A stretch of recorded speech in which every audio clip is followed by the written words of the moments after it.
सभी भाई लोग हैं यहाँ पर, हिंदू भाइयों से खासकर पूछ रहा हूँ, गौ माता को माता मानते हैं तो माता सिर्फ भारत देश की सीमा के अंदर तक माता है या माता बाहर भी जाएंगी तब भी माता ही रहेंगी ना?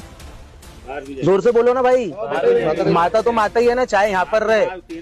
अब हमारी माँ जैसा यहाँ से हज को जा रही है सऊदी, तब भी हमारी माँ माई है।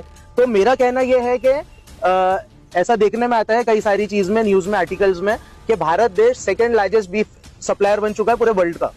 तो माता की तस्करी भारत देश में होती है, उसके अंदर बवाल होते हैं और वाजिब है होना, बंद होना चाहिए चीज। एक्सपोर्टर्स के तरफ क्या कभी आपने इस तौर पर विरोध देखा है? आज तक के मैंने नहीं देखा, इसलिए आप लोग मीडिया से आपको पूछ रहा हूँ।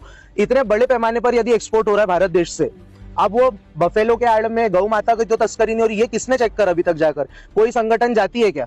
जब एक्सपोर्ट की बात आती है, रेवेन्यू जनरेट होता है, बड़ा रेवेन्यू जनरेशन है वहां से। तो मेरा बोलना यही है कि इसके ऊपर में यहाँ भी लगना चाहिए। और मैं मांग करूंगा पूरे भारतवासियों से कि हमारे हिंदू भाइयों की अगर ये आस्था का मामला है, अगर सरकार इस तरीके से बात को नहीं सुनती है तो पूरे देशवासी, चाहे इसमें किसी को भी लीड का चेहरा बनाइए, लेकिन जो बड़े एक्सपोर्टर है, जहां से बीफ एक्सपोर्ट हो रहा है, चाहे वो मुंबई का पोर्ट रहे, चाहे औरंगाबाद रहे, चाहे बालापुर रहे, चाहे हैदराबाद का रहे, कहीं का भी ये जहां पर बड़े पैमाने पर स्लॉटर हाउसेज है जहां से एक्सपोर्ट होता है, वहां पर बैठ करके आपको गाड़ियां नहीं जाने देना है यदि वहां से गौ मांस की तस्करी हो रही है तो।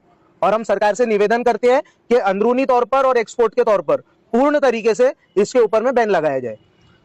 वही क्वेश्चन था मेरा कि मांग पूरी नहीं होंगी तो हम आंदोलन करेंगे। मैं वही तो आपको बता रहा हूँ कि बाकायदा इसमें लीगली और कोई गैर कानूनी तरीके से हम लोग, एटलीस्ट यहाँ जितने लोग खड़े हैं, मैं जिम्मेदारी से बोलता हूँ कि गैर कानूनी तरीके से कोई इसके अंदर काम नहीं करेगा।